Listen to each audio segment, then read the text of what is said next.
Orang yang terlibat dalam sebuah kerumunan ketika menonton konser musik, maka keberadaan dia dalam kerumunan tersebut itu adalah sebuah situasi yang irasional.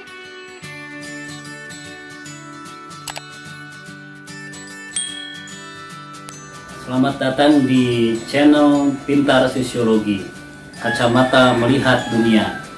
Dalam channel pertama ini saya akan menyampaikan sebuah pembahasan tentang gerakan sosial.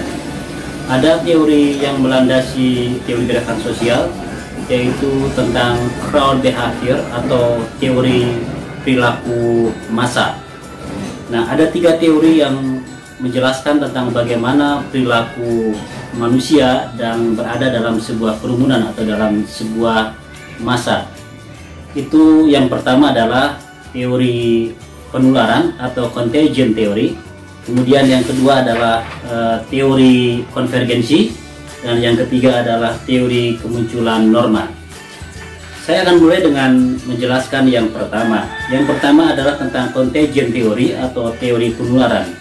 Teori ini menjelaskan bahwa ketika seorang individu atau seorang manusia terlibat dalam sebuah crowd, dalam sebuah kerumunan, maka sesungguhnya mereka sudah tidak rasional.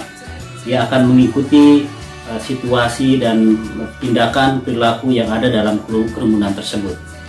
Nah, teori contagion ini menjelaskan bahwa ketika seseorang masuk dalam sebuah kerumunan, maka dia akan berperilaku atau bertindak secara irasional.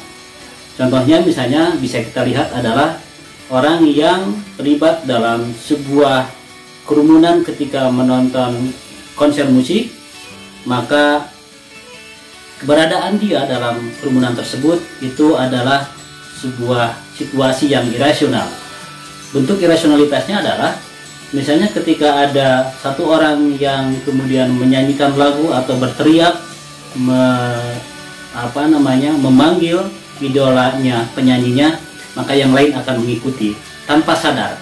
Itu sebagai sebuah tindakan yang irasional. Dan tindakan tersebut menurut teori penularan ini adalah sebuah situasi yang bersifat sirkular, sesuatu yang beredar kemudian menular ke yang lain.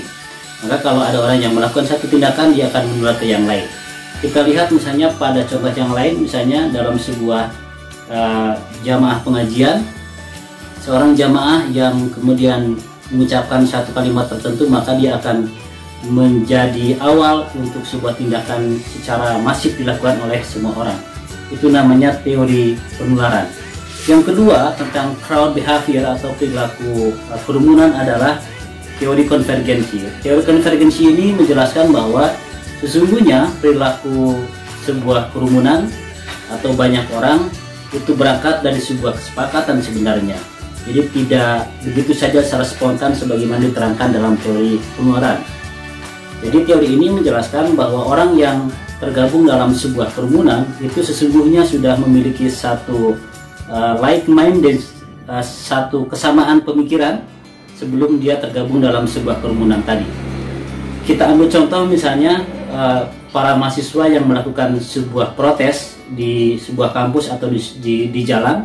Misalnya dia melakukan protes terhadap pemecatan seorang profesor misalnya dalam sebuah kampus, maka para mahasiswa yang tergabung dalam protes tersebut sesungguhnya sudah memiliki kesamaan pemikiran, kesamaan informasi tentang apa yang ingin diprotes oleh mereka.